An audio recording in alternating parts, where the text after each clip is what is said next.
ಬಯಲು ಸೀಮೆಯಲ್ಲಿ ಡ್ರ್ಯಾಗನ್ ಬೆಳೆದು ಯಶಸ್ವಿಯಾದ ಯುವ ರೈತ.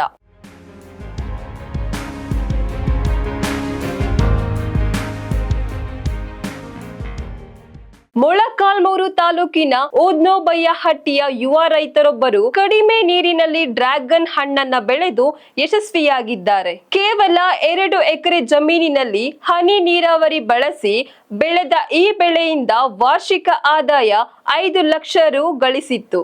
ಬಯಲು ಸೀಮೆಯಲ್ಲಿ ಈ ಕೃಷಿ ವಿಸ್ತರಣೆಯಾಗುತ್ತಿದೆ.